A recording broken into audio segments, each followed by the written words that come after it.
9:34 and 50 seconds GMT at BBC MMVI. Yeah, that's about another minute to the audiobook since I read the link. Who's talking here? Ain't no one gonna tell you what's in your heart, he tells Lev. You gotta find that out for yourself. Lev and his new travel companion walk along the track, surrounded by a thick, bushy terrain. You got it in your heart to run from unwinding. Ain't no one can tell you that's the wrong thing to do. Even if it is against the law, the good Lord wouldn't have put it in your heart if it wasn't right. You listening, Fry?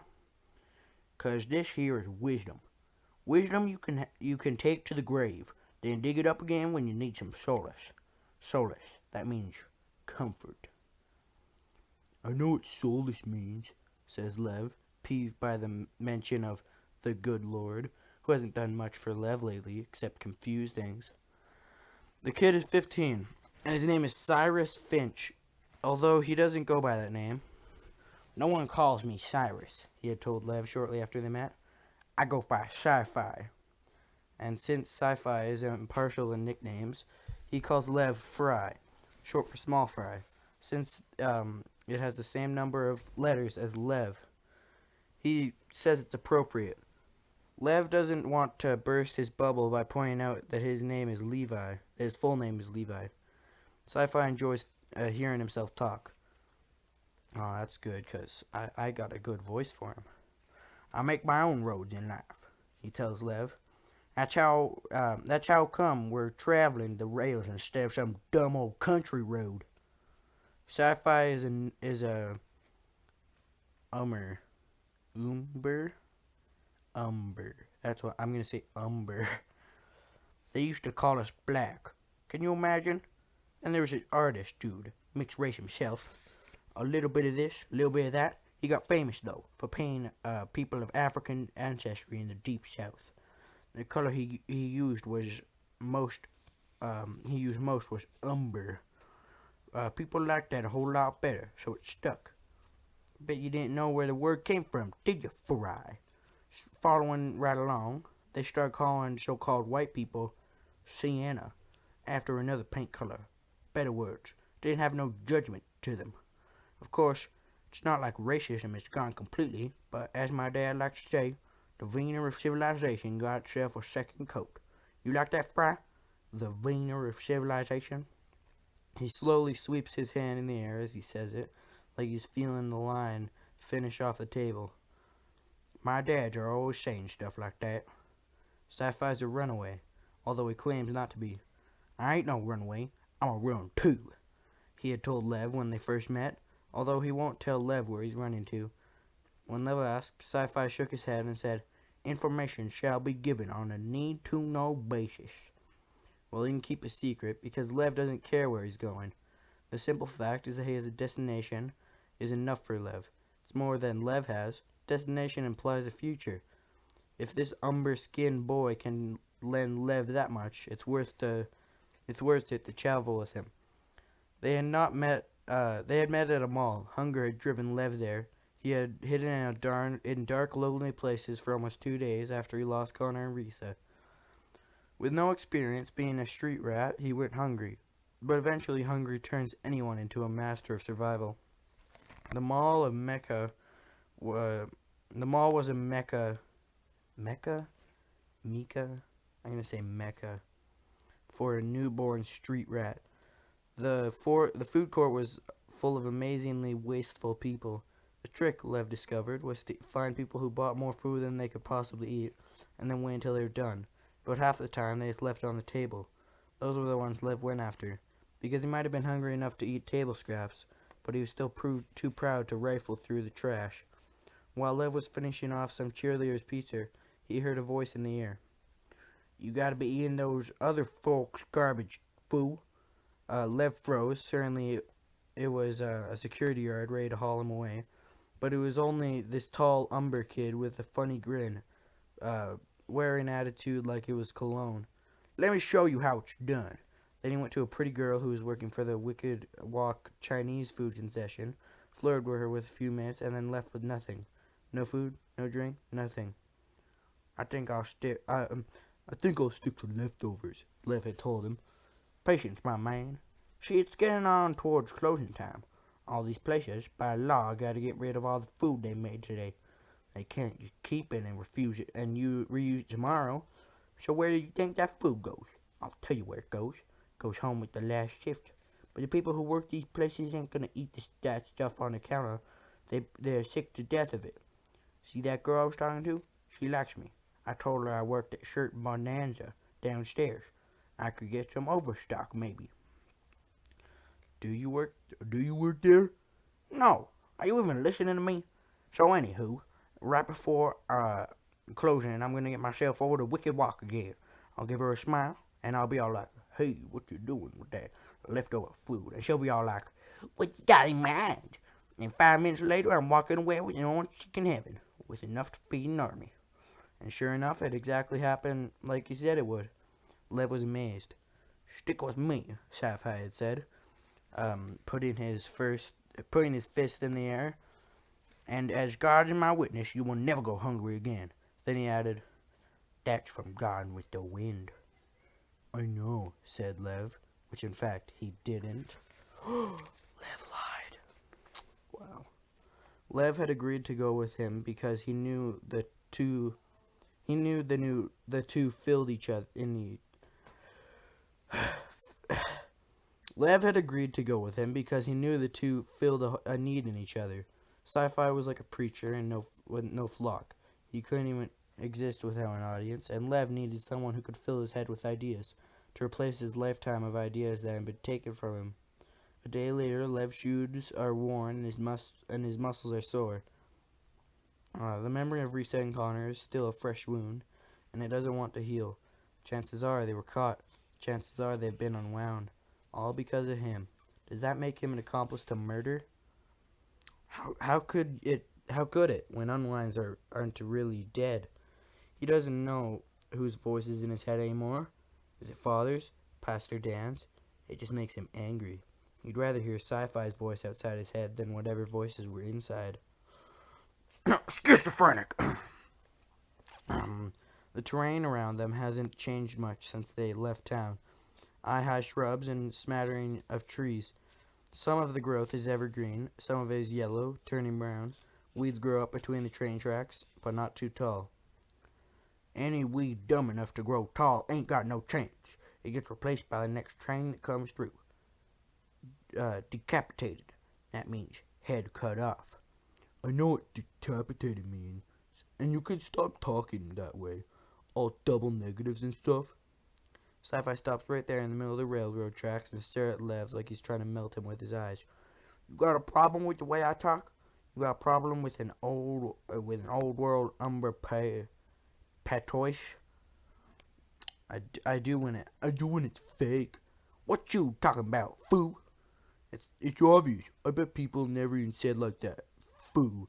Except on dumb pre-war TV shows and stuff. You're speaking wrong on purpose.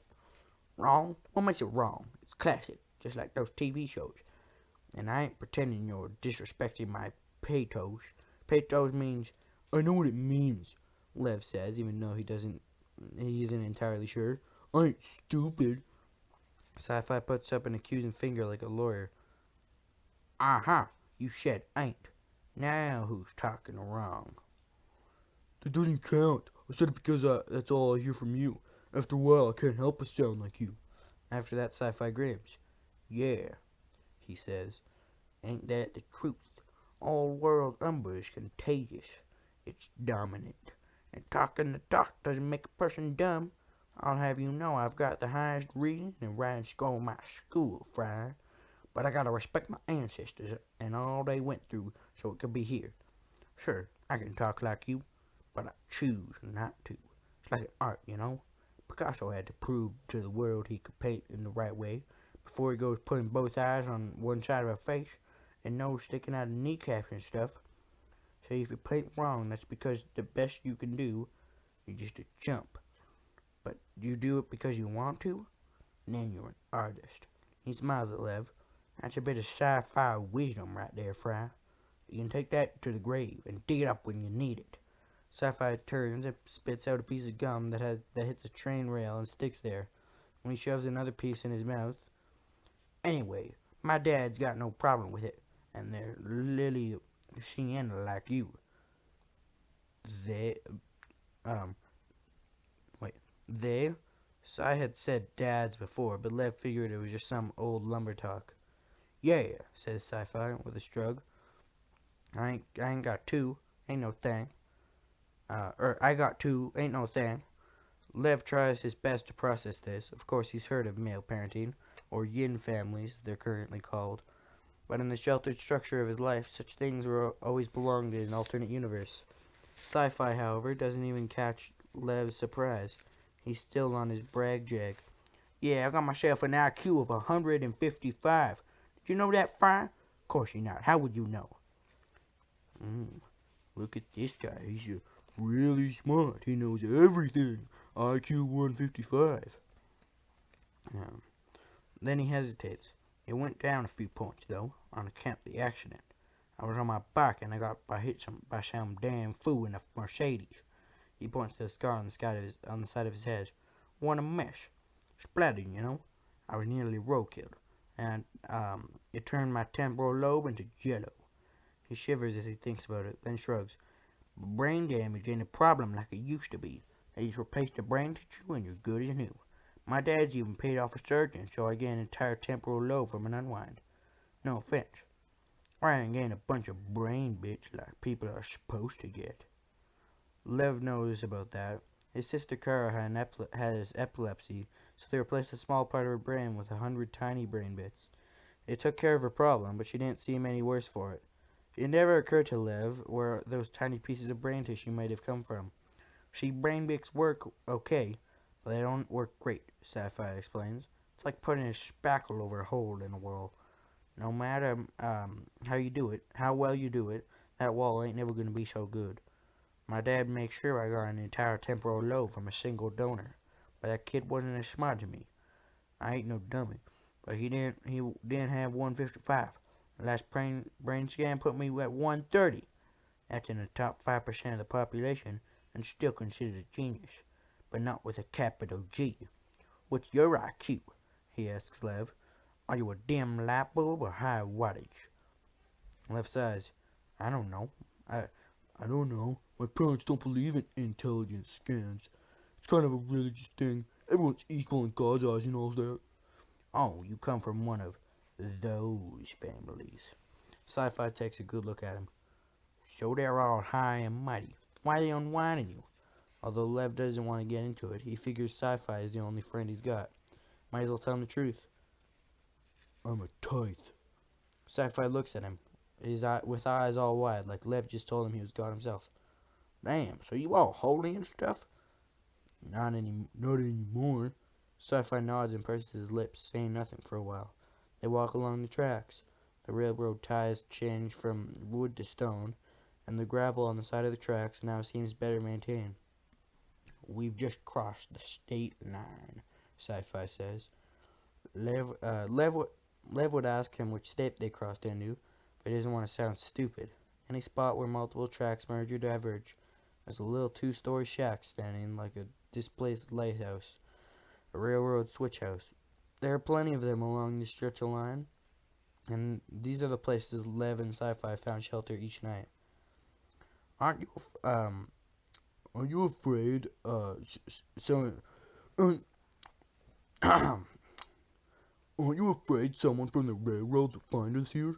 Lev asks as they approach one of the sorry-looking structures. Nah, they ain't used anymore, Sci-Fi tells him. The whole system's automated. Been that way for years. But it costs too much to tear down all those switch houses down. Guess they figure nature will eventually tear them down for free. The switch house is padlocked, but a padlock is only as strong as the door it's on. And this door has been rotted by termites. Single kick rips the padlock hasp from the wood, and the door flies inward into a shower of dust and dead spiders. Upstairs is an 8x8 room. Windows on all four sides. It's freezing. Sci-Fi has an expensive-looking winter coat that keeps him warm at night. Lev only has a puffy fiber-filled jacket that he stole from a chair at the mall the other day. Sci-Fi has turned his nose up when he saw Lev take that jacket just before he left the mall. Stealing's for lowlifes, Sci said. If you got class, you don't steal what you need. You get other people to give it up for their own free will. Just like I did back at that Chinese place. It's all about being smart and being smooth. You'll learn. Lev's stolen jacket is white, and he hates it. All his life he'd worn white, a pristine absence of color that defined him. But now there is no comfort in wearing it. They eat well all night, thanks to Lev, who finally had his own survivalist brainstorm. It involves small animals killed by passing trains. I ain't eating no track kill, Sci-Fi insisted when Lev had suggested it. Those things could have been riding out there for weeks, for all we know. No, Lev told him. Here's what we're gonna do. We walk a few miles down the tracks, marking each dead critter with a stick. Then, when the next train comes through, we backtrack. Anything we find that's not marked is fresh. Granted, it was a fairly disgusting idea on the surface, but it was really no different from hunting. If your weapon were a diesel engine, they built a fire beside the switch house and dine on roast rabbit and armadillo, which doesn't taste as bad as Lev thought it would. In the end, meat is meat, and barbecue does for an armadillo exactly what it does for a steak. Smoker's bash, Sci-Fi decides to call this hunting method as they eat. That's what I call creative problem solving. Maybe you're a genius after all, Farai. It feels good to have Sci's approval. Hey, it's today Thursday, says Lev, just realizing. I think it's Thanksgiving. Well, Farai, we're alive. That's plenty to be thankful for. That night, up in the small room of the switch house, Sci-Fi asks the big question. Why'd your parents task you, Fry? One of the good things about being with Sci-Fi is that he talks to about himself a lot. Keeps Lev from having to think about his own life. Except, of course, when Sci asks. Lev answers him with silence, pretending to be asleep. And if there's one thing he knows about Sci-Fi can't stand, it's silence. So he fills in himself. Were you a stork, baby? Is that it? They didn't want you in the first place and couldn't wait to get rid of you? Lev keeps his eyes closed and doesn't move. Well, I was storked, Shy says. My dad's got me on the doorstep the first day of summer. No big deal. They were ready to have a family anyway. In fact, they were so pleased they finally made it official and got themselves married. That's a typo. You know, you made a real big mistake with that, Neil Shusterman. Now it's forever engraved in everyone's memory because I mentioned it. They finally made it official and got themselves married. 2 M's. Neil Shusterman. Disappointed. Lev opens his eyes, curious enough to admit he's still awake. But after the Heartland War, didn't they make it illegal for men to get married? They didn't get married, they got married. Oh, it's not a typo. Now I sound stupid. What's the difference? Sci-Fi looks at him like he's a moron. The letter M. Anyway, in case you're wondering, it's not like my dad's. My compass points to girls, if you know what I mean. Yeah, mine does too. What he doesn't tell Sci-Fi is that the closest he's ever been to on a date or kissing a girl was the slow dancing at his tithing party. The thought of the party brings a sudden and sharp jolt of anxiety that makes him want to scream. So he squeezes his eyes tight and forces the explosive feeling to go away. Everything from Lev's old life is like that now, a ticking time bomb in his head. Forget that life, he tells himself. You're not that boy anymore. What are your parents like? Sci-Fi asks. I hate them, Lev says, surprised that he said it, surprised that he means it. That's not what I asked. This time Sci-Fi isn't taking silence for an answer, so Lev tells him the best he can. My parents, he begins, do everything they're supposed to. They pay their taxes, they go to church, they vote the way their friends expect them to vote, and think what they're supposed to think. And they send us to schools, they raise us exactly like they think they do. Doesn't sound too terrible to me. It wasn't, says Lev, his discomfort building. But they love God so much they love,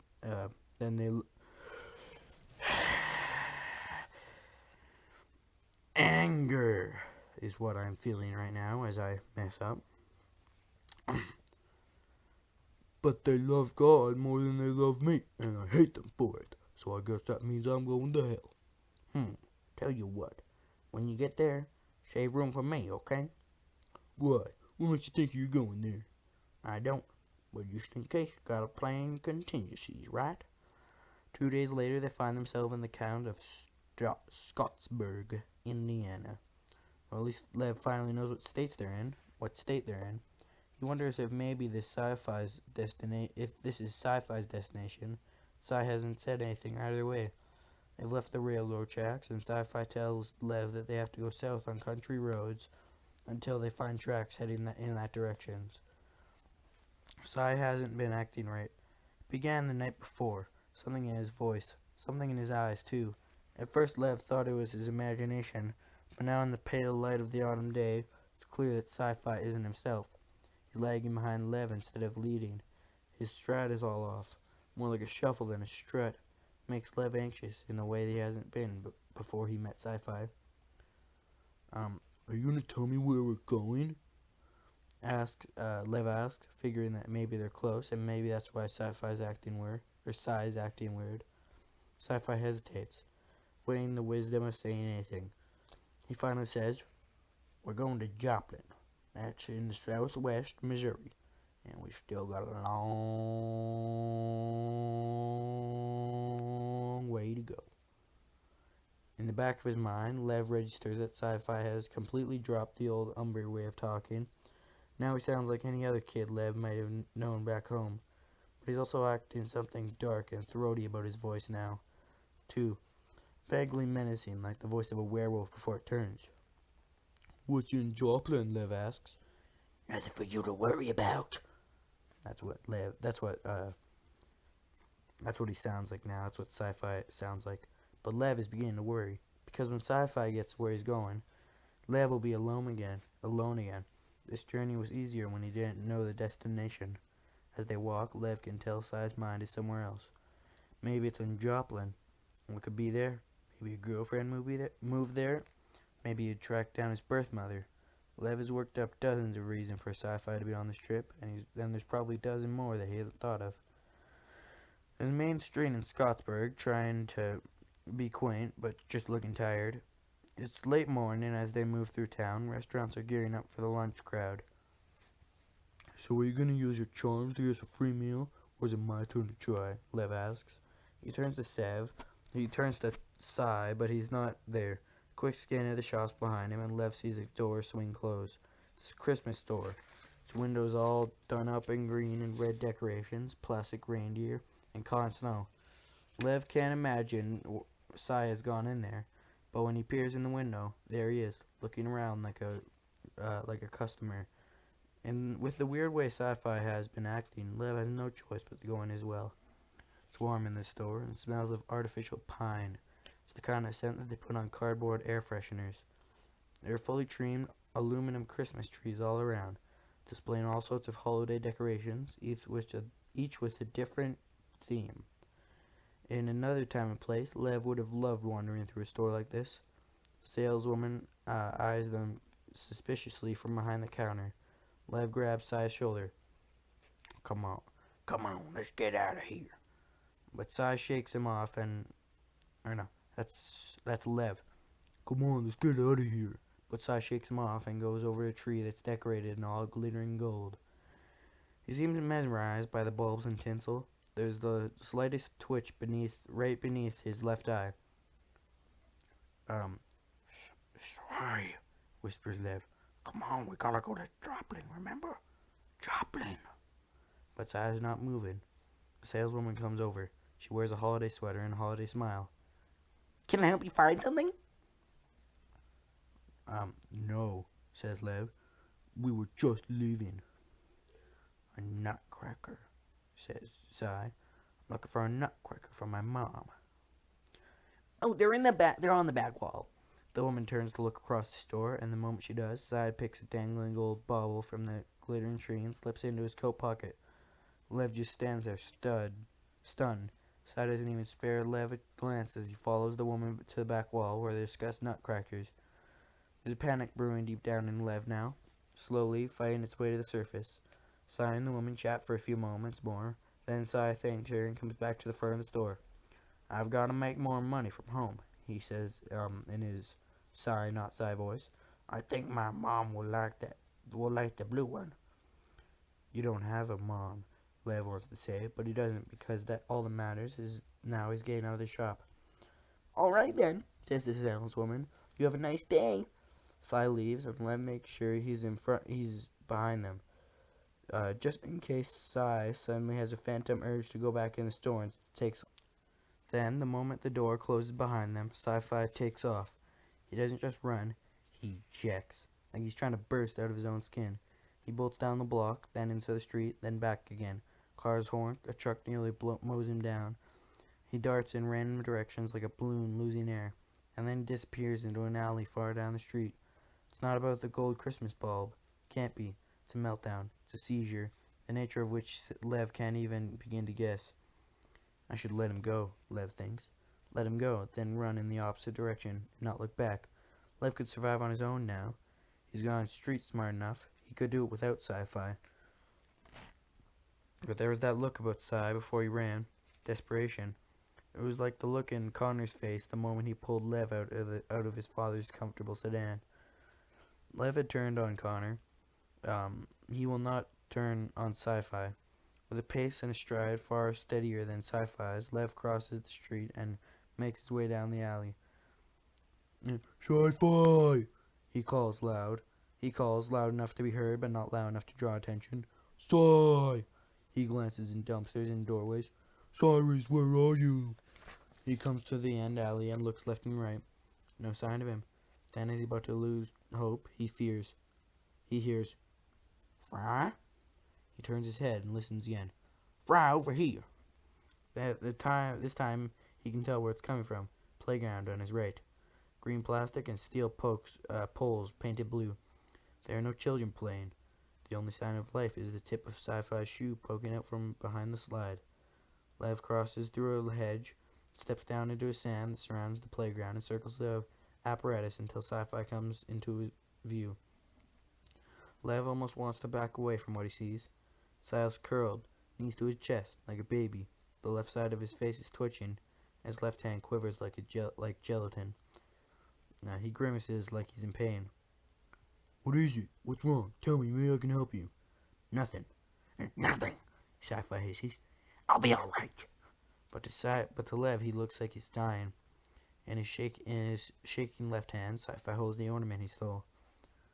"I didn't steal this," he says. "So I didn't steal this!"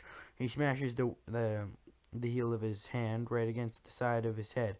"It wasn't me." Okay, whatever you say. Lev looks around to make sure they're unobserved. Sai quiets down a bit. "Cyrus Finch doesn't steal. Never did, never will. It's not my style." He says it, even as he looks at the evidence right there in his hand.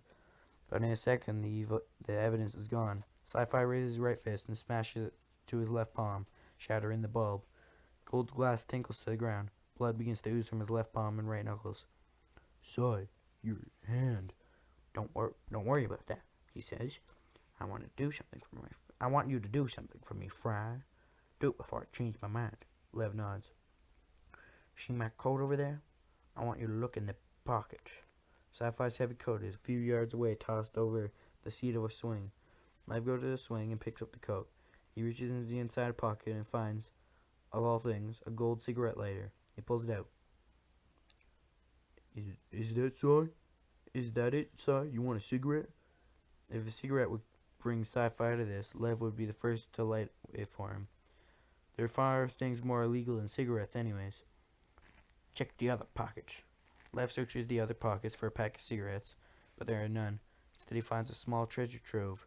Jeweled earrings, watches, a gold necklace, a diamond bracelet, things that shimmer and shine even in dim daylight. "Sai, what did you do?" "I already told you, it wasn't me. Now go take all that stuff and get rid of it. Get rid of it and don't let me see it where you put it." Then he covers his eyes like he's gone, like it's a game of hide and seek. Go before he changes his mind." Lev pulls everything out of the pocket and, cradling in his arms, runs to the far end of the playground. He digs in the cold sand and drops all it in, kicking sand back over it. When he's done, he smooths it over with the side of his shoe and drops a scattering of leaves above it. He goes back to Sci-Fi, who's staying there just like Lev left him, hands over his face. "It's done," Lev says. "You can look now." When Sai takes his hands away, there's blood all over his face, and from his cuts and from the hands, from the cuts on his hands. Sai stares at his hands, then looks at Lev helplessly, like, well, a kid who got hurt in the playground. Lev half expects him to cry. "You wait here," Lev says. "I'll get some bandages." He knows he'll have to steal them. He wonders about Pastor Dan would say about all the things he's been stealing lately. "Thank you, Fry," Sai says. "You did good, and I ain't gonna forget it." The old umber lilt is back in his voice. The twitching is stopped. "Sure thing," says Lev, with a comforting smile, and he heads off to find a pharmacy. What Sci-Fi doesn't know is that Lev had kept a single diamond bracelet, which he now hides in the inside pocket of his not-so-white jacket. Lev finds them in a place to sleep that night. Lem finds them a place to sleep that night. It's the best they've had yet. A motel room. Finding it wasn't all that hard to do. He scouted a rundown motel without many cars up front. Then it was just a matter of finding an unlocked bathroom window in an unoccupied room. As long as they kept the curtains drawn and the lights off, no one would know they were there. "My genius keeps rubbing off on you," Sci-Fi tells him. Sai's back to his old self, like the incident that morning never happened. Only it did happen, and they both knew it. Outside, they hear a car door open. Lev and Sai are prepared to bolt if a key turns in the motel room lock, but it's another door they hear opening, a few rooms away. Sai shakes out his tension, but Lev doesn't relax. Not yet. "I want to know about today," Lev says. It's not a question, it's a request. It's not a question, it's a request. Sai is unconcerned. Ancient history, he says. Leave the past in the past and live for a moment. That wisdom you can take to the grave and dig it up when you need it. What if I dig it up right now? Lev takes a moment to let it sink in. Then he reaches into a pocket and pulls out the diamond bracelet. He holds it in front of him, making sure the street light spilling through the silt and the curtain catches it, the diamonds so they glisten. Where'd you get that? Sci-Fi's voice has lost all the playfulness it had only a second ago. I kept it, Lev says calmly. I thought it might come in handy. I told you to get rid of it. It wasn't yours. It wasn't yours to get rid of. After all, you said yourself, you didn't steal it. Lev twists the bracelet so a diamond reflects a sparkle of light right into Sci-Fi's eye. Without the room lights on, Lev can't see much, but he can swear he sees Sci-Fi's cheeks starting to twitch. Sci stands up, looming over Lev. Lev stands as well, a full head shorter than Sci-Fi. You take that out of my face, he says Sci-Fi. Or I'm gonna swear I'm gonna pound you into pork grinds. Lev thinks he might actually do it, too. Sci-Fi clenches his fist. With the bandages, he looks like a boxer, hands wrapped before putting on gloves. Still, Lev doesn't back down. He just dangles the bracelet. It sends little twinkling lights flitting around the room like a lazy disco ball. I'll put it away if you tell me why this bracelet and all those other things wound up in your pockets. Put it away first, then I'll tell you. Fair enough. Lev slips the bracelet into his back pocket and waits, but Sci-Fi isn't talking, so Lev gives him a little prompt. What's his name? Lev asks. Or is it a she? Sci-Fi's shoulders slump in defeat. He crumples into a chair. Lev can't see his face at all now in the darkness, so Lev listens closely to his voice. As long as it still sounds like Sai's voice, he knows that Sai is okay. Lev sits himself on the edge of the bed a few feet away from Sai and listens. It's a he, Sai says. I don't know his name. He must have kept his name in the other part of his brain. All I got was his right temporal lobe. It's only 1/8 of a cerebral complex, so it's 7/10 me, and 1/8 him. I figured that was it. Lev had realized what was going on. With Sai, even before he stole the bandages from the pharmacy, Sai gave him a clue himself. Do it before he changes my mind, Sai had said. So, he was a shoplifter? So he was a shoplifter? He had problems. I guess those problems are why his parents had him unwound in the first place. Now one of his problems is mine. Wow, that sucks. Sci-Fi laughs bitterly about that. There's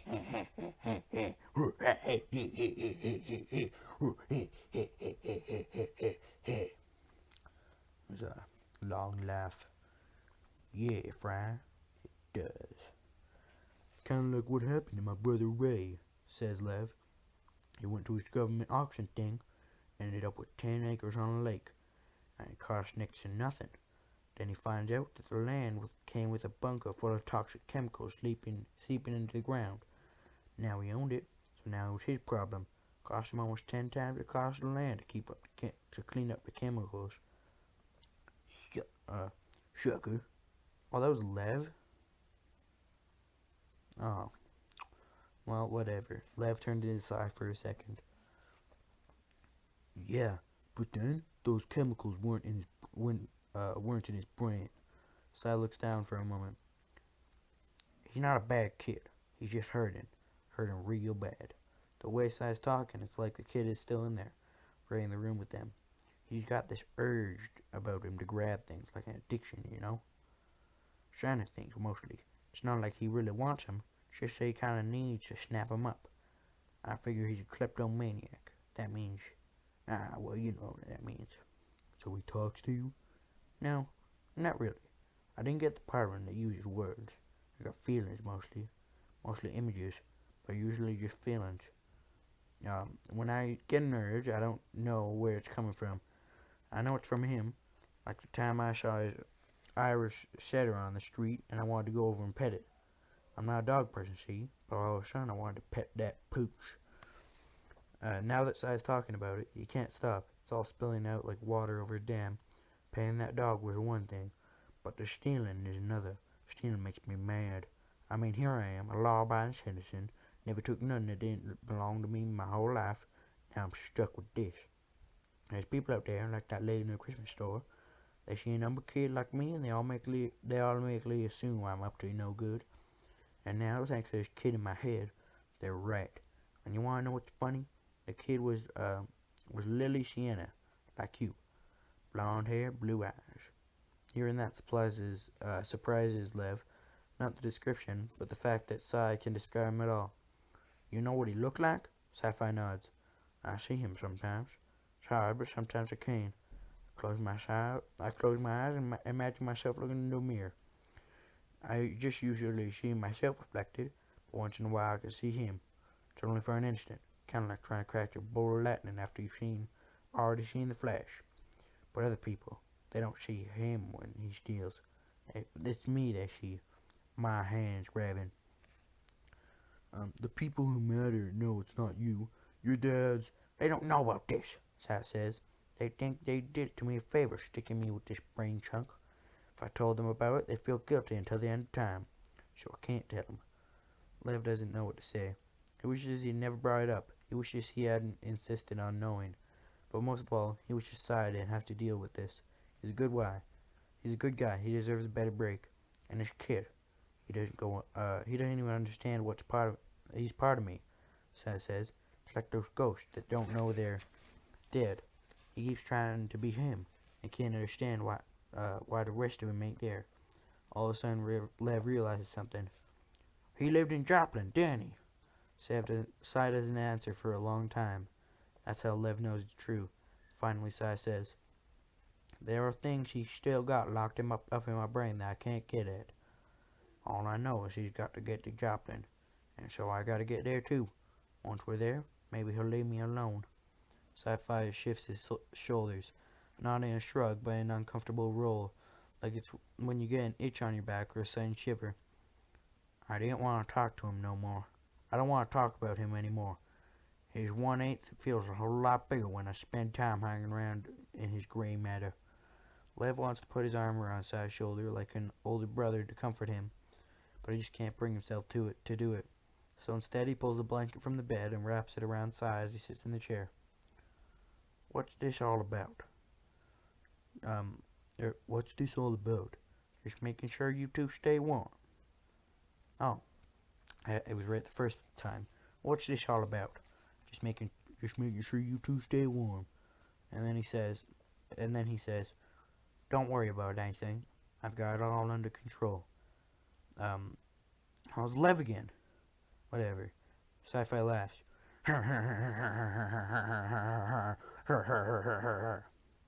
You can't even take care of yourself, and now you think you're gonna take care of me? If it weren't for me, you'd still be chowing down on other folks' garbage back at the mall. That's right. You helped me. Now it's my turn to do the same for you, and I'm gonna get you to Joplin. Alright, that was chapter 21. It was a really long one. So there's Sci-Fi, and he's like insane, I guess, because he has like brain in him, weird brain. And I don't know, Sai talked a lot that chapter, and I like doing his voice, so that's good. Yeah.